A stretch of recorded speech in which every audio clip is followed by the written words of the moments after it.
I've said this before, and I was asked a million times this question. Mr. Reed, who did you vote for? I hadn't voted since I'm 18 years old. The moment I understood that voting was ridiculous, I stopped doing it. Whoever they want to be president is going to be president. I don't have to say they. The financial interest of the people in America is what elect people, whether it's locally, and if it's minutely local, they don't care because they still own the land. You understand that? Black people don't own Atlanta; they live there, so they lease, they rent. I don't care how much property they buy. Property and land are not the same thing. Look it up. That being said, I didn't vote for Camilla and I didn't vote for Donald Trump. So you know I didn't vote. I did understand that based on what Trump did before and trying to cross the aisle and deal with countries that America would normally deal with would be beneficial to me. Okay? Now, there were other people angry. Some people just wanted a woman to be president. If Kamala Harris would have been president, we'd be in a war right now. You guys see now, you see a few things. You see that the Democrats were trying to start a war. Why? Because they like the machine of war. Okay? But people are tired of war. They're tired of sitting their children. And I'm not just talking about people in the United States, people of all over the world. You see what happened in Europe. Man, we're not sending our children to fight in a war for what? Because everybody knows what it's about, and I'm going to blatantly say it. It's about white people being in control of everything, everywhere in the world. The sea, the land, everything. That's what it's all about. But even white folks are tired of it. Okay? They're tired of keeping... That would be exhausting. Okay? So here's the thing. You see the withdrawal. You see the how Africa's rising. I came on here years ago, told you guys that Africa was in 3 years going to be the most powerful continent on this planet because it was always supposed to be. It has nothing to do with God. God always institutes things, but if people don't actuate God's authority in the planet, it's just myth. Okay? So even when black people say, oh, I'm quoting the Bible, I'm quoting this is what it's supposed to be and all this other shit, people looking at you like you crazy because you're not moving in that vein. That being said, what Trump is not even smart enough to do, he's doing. He's smart as a businessman. You got to understand this. Donald Trump doesn't have to be a businessman as it relates to I'm sophisticated on this, that, and the other. We all know he's not that. We all know he's not that. But Trump know the game because he was brought up in the game, like they say in the hood. His dad was connected to President Nixon. That's how he got his dad was actually in bankrupt, just like he was. And he got the same deal that they gave these people, this guy in Houston, Mitchell, who's on the world business and Hall of Fame, when all he did was get a deal to buy land cheaply or for nothing, $1. He basically owned Houston and then developed it. Who can't do that? If somebody gives somebody 700 to 800 square miles of land, can't get rich. Okay? Trump knows how to do favors, but Trump also knows on a global scale, he has to cultivate relationships. A businessman don't want war. A true businessman. And we've never had a true businessman in office.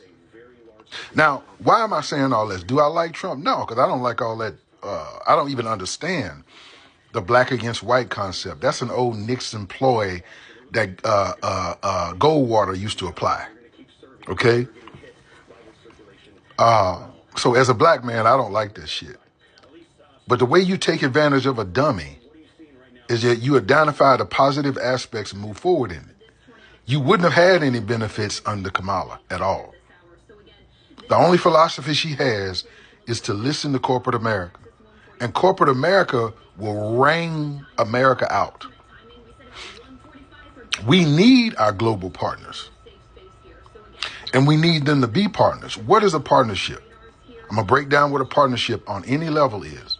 A partnership on any level is people participating in an activity at the level that they can participate.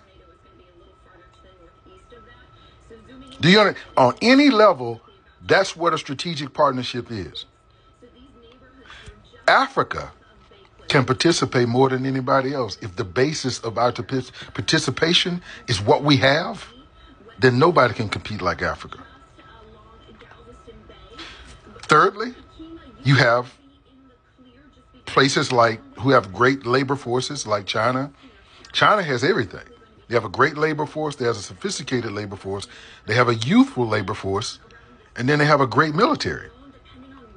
They have a unified financial profile. America is a bunch of old white guys sitting at a table about to die with gold in their hand. We don't have any technical, industrial, or even any mining, or even plant and refinery. Because see, how y'all see plant and refinery, we refine oil. We don't drill for it. We use other people's oil. And when we refine their oil for them and sell it over here. Okay? What it would take, and this is an estimate from me, based on what I know. I spent a short amount of time in the industrial field, some in my youth, and then in my late 40s. That's where I really made my money. It would take at least $5 to $10 trillion to bring our industrial capacity up to compete with these people. Let's not even talk about distribution and manufacturing. It's not even close to anybody. We can't compete with India, and we definitely can't compete with China. Shit, we can't compete with Africa. So this is what's going to happen. I'm telling y'all, white folks, and specifically prominent and very powerful white folks, are going to get real close to some black people. And it's not going to be the normal black folks. It's going to be the regular black folks. Because Africa's not going for any politics. What they're doing is they're lobbying for opportunities in Africa on every level. Now, here's the benefit to that. They have to negotiate for real now. It's not this the president of the company the president of the country in Africa that's going to make money.